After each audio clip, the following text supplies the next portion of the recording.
Hi guys, welcome back. हम लोग आज स्टार्ट करने वाला है sir features of C plus plus. फिर सी प्लस प्लस के क्या क्या फीचर्स होते हैं वो डिस्कस करेंगे। ठीक है, तो features of C plus plus, देखिए सबसे पहला जो फीचर होता है वो क्या होता है सर सी प्लस प्लस का? Simple feature. ठीक है, सिंपल है क्या और सिंपल है कैसे सी प्लस प्लस? देखिए, सिंपल उन लोगों के लिए है जो पहले से सी लैंग्वेज जानते हैं, उनके लिए बहुत ज़्यादा सिंपल है। बिकॉज ऑफ जो सी प्लस प्लस में जितना भी सिंटेक्स होता है, सी प्लस प्लस में कोड करने का जितना भी स्टाइल होता है वो ज़्यादातर सी से डिराइव होकर आया हुआ है। तो जिनको सी लैंग्वेज पहले से आता है उनके लिए बहुत ज़्यादा सिंपल और ईजी लैंग्वेज है बोल सकते हैं। ठीक है, तो बोल सकते हैं it is very simple and easy to use. जो पहले से सी जानते हैं उनके लिए हम बात करें, ठीक है, और हमारे लिए भी कोई दिक्कत नहीं होगी। फिर आगे चल करके हम सीखेंगे पूरा डिटेल में। तो बोल सकते हैं it is very simple and easy to use language, easy to. Next अगर दूसरा पॉइंट अगर बात करते हैं तो ये क्या होता है हमारा हाई लेवल। हाई लेवल के बारे में लास्ट टाइम ही हम लोग डिस्कस किए थे। हाई लेवल कहने का मतलब यूजर अंडरस्टैंडेबल, जो लास्ट पहले भी हम लोग डिस्कस कर चुके हैं, वैसा लैंग्वेज जो यूजर के लिए इजीली अंडरस्टैंडेबल होता है, उस तरह का लैंग्वेज को क्या बोलते हैं हम लोग? हाई लेवल लैंग्वेज बोलते हैं। This is second features of C plus plus. Third feature क्या होता है सर हमारा? Case sensitive. केस सेंसिटिव, तो केस सेंसिटिव कहने का मतलब क्या होता है? दैट मीन्स देखिए, जब भी हम लोग कोडिंग करते हैं यानी सी प्लस प्लस में जब भी कोई प्रोग्राम लिखते हैं तो हम लोग को ये ध्यान रखना होता है कि जो भी कैपिटल लेटर में जो चीज़ लिखा गया है उसको कैपिटल लेटर में ही लिखे, जो स्मॉल लेटर में लिखा गया उसको स्मॉल लेटर में ही लिखे। ठीक है, मिक्स नहीं करना है, सिंपल सी बात। तो जैसा लिखा गया है वैसे ही लिखने की कोशिश करना है इसमें, क्योंकि दोनों डिफरेंट डिफरेंट होते हैं। ठीक है, यहाँ पे लिख सकते हैं बोथ अपर केस मतलब capital letter and lower case, that means हमारा कौन सा? Small letter are different. दोनों क्या होता है हमारा? डिफरेंट होते हैं इसमें। ठीक है, तो जो चीज़ जैसा लिखा गया है वैसे ही यूज़ करना है। फॉर एग्जांपल अगर हम बताते हैं, जैसे कि हम यहाँ पे लिखे इंटीजर a इक्वल टू 10 और b इक्वल टू 20 और सपोज यहाँ पे c लिखे हुए हैं और c equal to a plus यहाँ पे क्या करनी है b।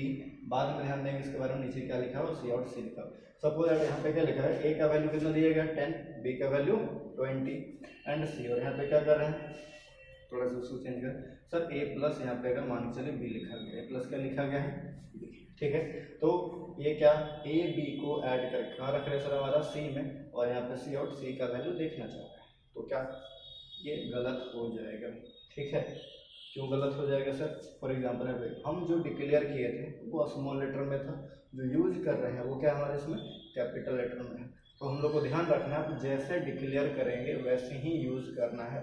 यही होता है केस सेंसिटिव का मतलब। केस सेंसिटिव का मतलब मोस्टली प्रोग्रामिंग लैंग्वेज जितने भी होते हैं, ठीक है, वो सब केस सेंसिटिव होते हैं। जितने भी प्रोग्रामिंग लैंग्वेजेस हम लोग देखते हैं रियल टाइम में वो सब क्या होते हैं? Case sensitive. HTML वगैरह छोड़ करके, क्योंकि HTML प्रोग्रामिंग लैंग्वेज नहीं है, इस चीज़ को ध्यान में रखेंगे। This is third feature. Next feature के बारे में अगर डिस्कस करते हैं उससे पहले आप लोग नोट कर लीजिए इसको, वीडियो पॉज करके फटाक से। हो गया होगा तो देखते हैं।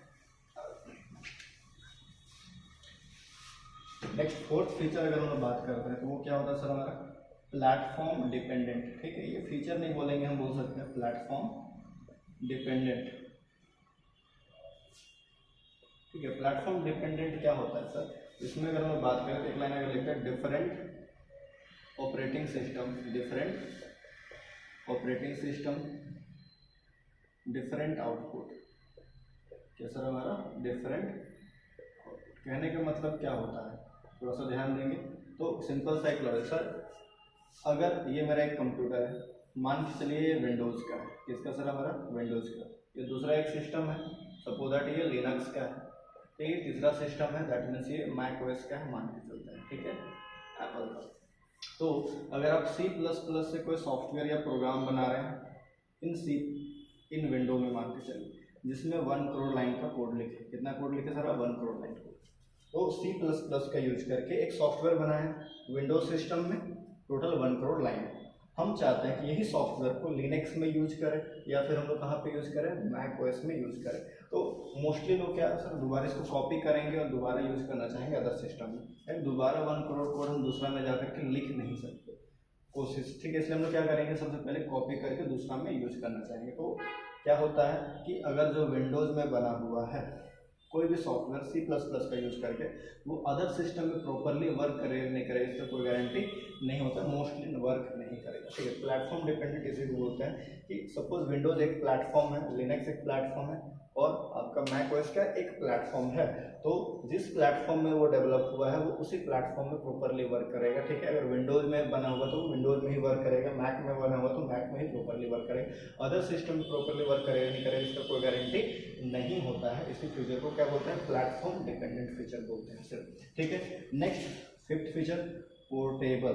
क्या सर हमारा पोर्टेबल, पोर्टेबल कहने का मतलब इसका कोड को क्या एक जगह से दूसरे जगह ले जाया जा सकता है कि नहीं ले जाया जा सकता, तो ले जा सकता है, कोई दिक्कत नहीं, it is easy to carry the code, carry the code. इसका कोड को एक जगह से दूसरे जगह ले जा सकते हैं, बट डिपेंडेंसी को ध्यान में रखते हुए हम अगर विंडोज़ का कोड लिखा हुआ है उसको विंडो में ही लेके चलाएं तो कोई दिक्कत नहीं, ले जा सकते हैं। मैक में लिखा हुआ तो मैक में ही ले जा करके यूज़ करें तो कोई भी दिक्कत नहीं है, बोल सकते हैं, ठीक है। बट ऑपरेटिंग सिस्टम अगर आप चेंज करते हैं तो वो फिर आपका रन नहीं करेगा प्रॉपरली। तो पोर्टेबल मतलब एक जगह से दूसरे जगह कैरी किया जा सकता है कि नहीं किया जा सकता है, सिर्फ वो बता था, ठीक है। प्लेटफॉर्म इंडिपेंडेंट ले जाने के बाद वो सिस्टम में रन करेगा कि नहीं करेगा वो प्लेटफॉर्म पे डिपेंड करता है। प्लेटफॉर्म सेम रहेगा तो रन करेगा और डिफरेंट प्लेटफॉर्म रहेगा तो मे भी वर्क करे ना भी कर सकता है, बोल सकते हैं, ठीक है। नेक्स्ट नोट डाउन कर लीजिएगा इसको, ठीक है, पॉज करके वीडियो को। नेक्स्ट अगर हम लोग बात करते हैं सर और क्या फीचर्स होती है सर इसमें, तो नेक्स्ट 6th फीचर की बात करते हैं, इट सपोर्ट्स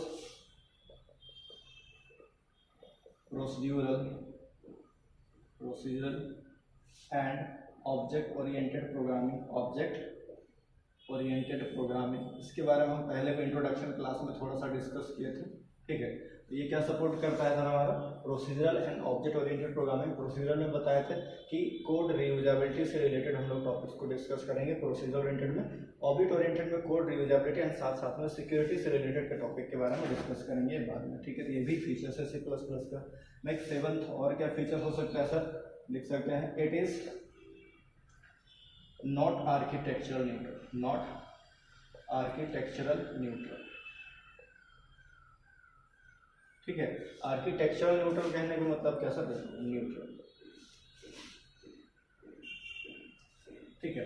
देखो आर्किटेक्चर न्यूट्रल मतलब देखिए इसका आर्किटेक्चर जो होता है वो न्यूट्रल नहीं होता, एक समान नहीं होता। कहने का मतलब क्या है कि ज़्यादातर C++ में देखा गया कि अगर ये मान के चले विंडोज़ का सिस्टम, सपोज है कि इसका सिस्टम है विंडोज़ 32 बिट का ऑपरेटिंग सिस्टम है और ये भी विंडोज़ का ही सिस्टम है 64 बिट, तो क्या होता है ना, अगर मान के चले इसमें कोई डेटा लिए जैसे इंटीजर x इक्वल टू अगर यहाँ पे 10 लिया गया है और इसमें भी एक वैल्यू लिया गया इंटीजर x इक्वल टू 10, यानी x का वैल्यू इसमें भी 10 है और x का वैल्यू इसमें भी 10 हो सकता है, ठीक है।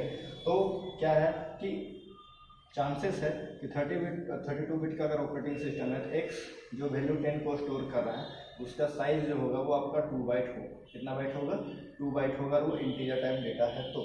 और वही का डेटा को अगर हम दूसरा सिस्टम में ले जाते हैं तो उसका साइज में भी डिफर हो सकता है, जैसे यहाँ पे सिर्फ 4 बाइट। तो इसमें क्या हो रहा है सर, साइज चेंज हो रहा है, आर्किटेक्चर का चेंज होने से यानी सिस्टम का आर्किटेक्चर का चेंज होने से साइजेस में डिफरेंस आता है। इसका आर्किटेक्चर क्या होता है, सेम नहीं होता, अलग अलग सिस्टम में डेटा का साइज क्या होता रहता है, बढ़ते और घटते रहता है। ये हमारे डिसएडवांटेजेस प्रॉब्लम एक तरह से बोल सकते हैं इसका, कि अगर मान के चलिए कोई भी आप एप्लीकेशन बनाएं कि कहीं पे वो 2 GB स्पेस ले रहा है, 2 GB रैम में स्पेस ले रहा है, ठीक है, अदर सिस्टम में लेके गया पता चले वो 4 GB स्पेस लेने लग गया, तो अगर उसमें 2 ही GB रैम रहेगा तो प्रॉपरली वर्क नहीं कर पाएगा। इस चीज़ को भी ध्यान रखना होता है। C++ का आर्किटेक्चर न्यूट्रल नहीं होता है, ठीक है। तो ये सब क्या था सर हमारे फीचर्स ऑफ C++। नेक्स्ट हम लोग देखते हैं प्रोग्रामिंग स्ट्रक्चर ऑफ C++, कैसे C++ में प्रोग्राम बना सकते हैं। थैंक यू, इसको नोट कर लीजिए।